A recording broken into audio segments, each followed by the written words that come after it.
bbclearningenglish.com presents Talk About English, a series of radio features that support your English language studies. After the war years, Britain was a much happier place for people, regardless of your colour.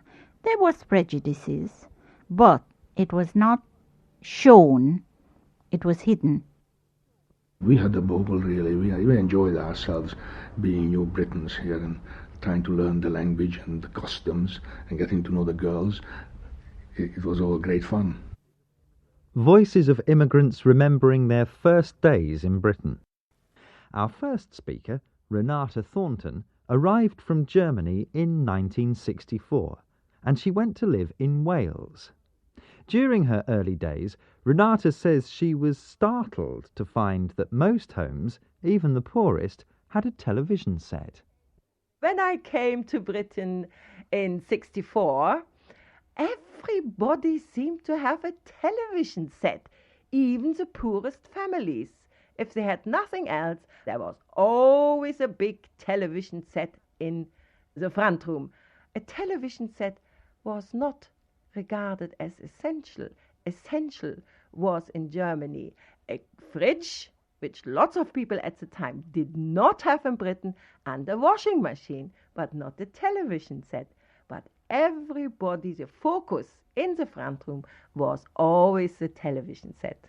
Renata was surprised to discover that a television set was generally thought of as essential.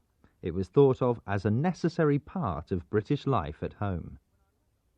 When our next speaker, Mushtaq Mohammed, better known as Mushy, first arrived in Britain from Pakistan, he was only 14 years old and already a successful cricketer. So what were his neighbours like during those early days? In my early days in England, they were obviously all English neighbours, and they were very friendly. Once they came to know that, he's the chap who's playing for the county here, and they used to read the local newspaper, and every now and then my photograph used to appear in there and all this, and they said, he's the chap who lived next door. So once they came to know, they were very, very friendly, and usually come and chat, and we formed a very good friendly circle, and we used to visit each other. I wouldn't say there was hatred or anything like that, but obviously they would say, there's some different, because they're not used to people living next to them who are coloured or are from West Indies or from Asia or somewhere. They're not used to it, but once they know you, they're all right. A lot depends on you as well, how you represent yourself, and how friendly you are, and how confident you are to have them as your friends. And once you break the ice, I think things start getting better. Mushtaq had never really used English before he came to England, so it wasn't always easy for people to understand what he was saying. But he believes that even if their English isn't very good, being friendly and confident can help immigrants make friends. He said that once you break the ice, once you take that first step, things start getting better. Eventually, Mushtaq and his English neighbours got used to each other and became friends. Of course, it also helped that he was a cricket star and sometimes appeared in the local newspaper. Next, we hear from Muriel Hunt, who came from Guyana and arrived in Britain soon after the end of the Second World War.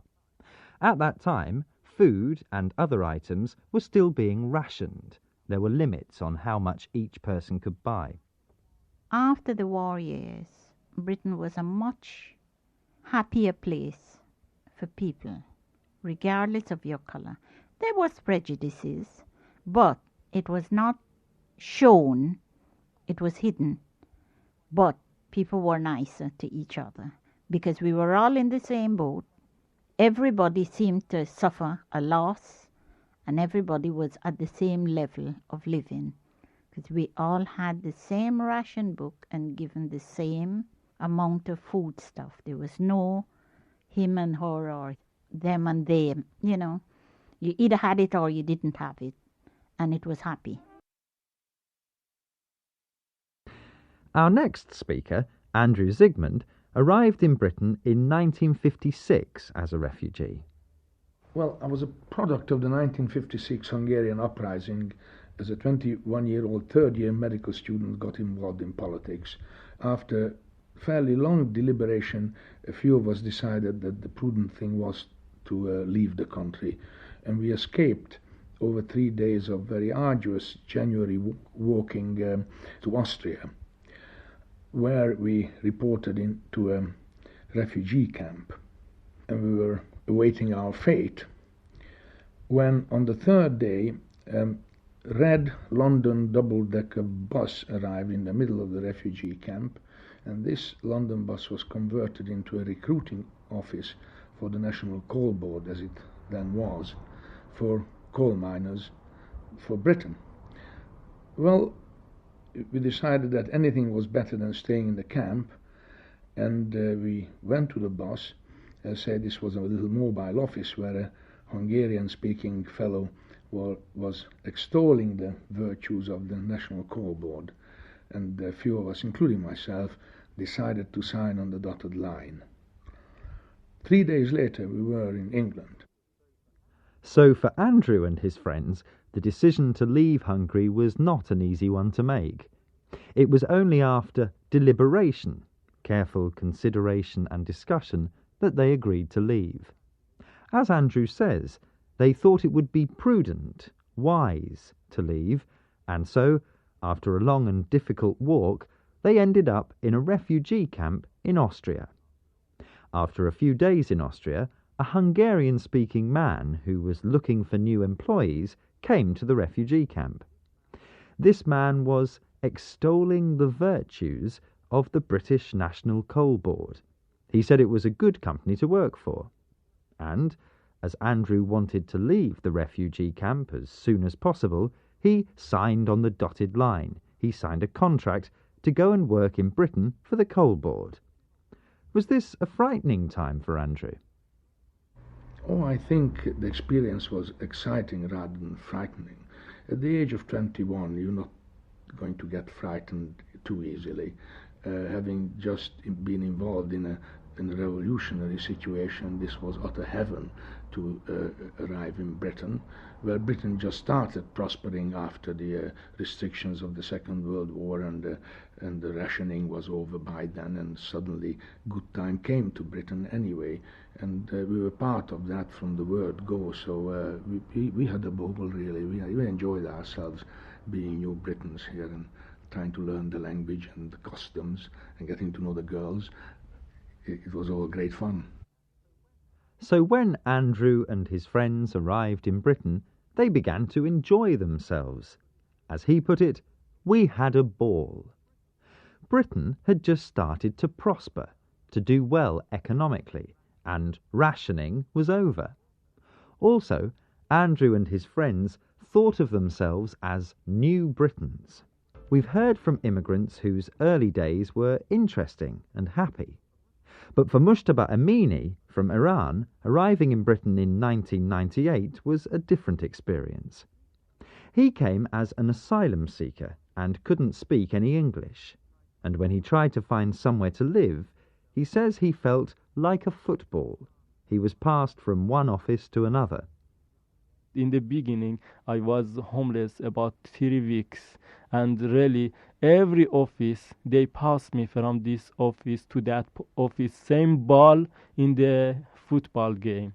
They passed me from here to there, and Social Security said to me, you have to go in housing benefit. Housing benefit said to me, no, you have to go in Social Security. And when I return and I come back there, they say, you have to find for yourself room, we pay for you. And really, I couldn't speak English, and that's why I promised to myself I have to learn in this language, and I started from 7 months ago. Frank Unjakende also arrived as an asylum seeker at Heathrow Airport. He came from the People's Democratic Republic of Congo in 1990, which was then known as Zaire. But Frank wasn't allowed to enter Britain. His early days were spent in a detention centre. This is where people who don't have permission to come to Britain must stay. They must remain in these centres until the government decides whether or not they should be sent back to the country they last left or to their own countries. It can be a very lonely experience, but in Frank's case, he managed to get in touch with a friend by telephone. I rang that person, and the person said to me, "Oh, you call me back." After that, he didn't call till 5 days. I can say 1 week. The following week, he rang me. I was sleeping, and he rang me in the office because in detention, all calls goes to the office. And they phoned me from the office to come out, pick the phone, which he told me that, listen, after you left, your brother was persecuted. So I said, what? I said, I don't have money here. How can I get in touch with them?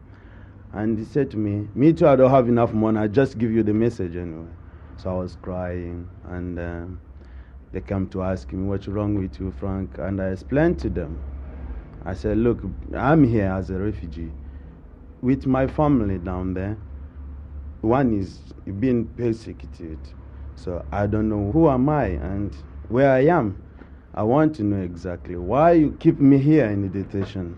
I want to be out. I want to be, so I can get in touch with my family and know exactly what is going on.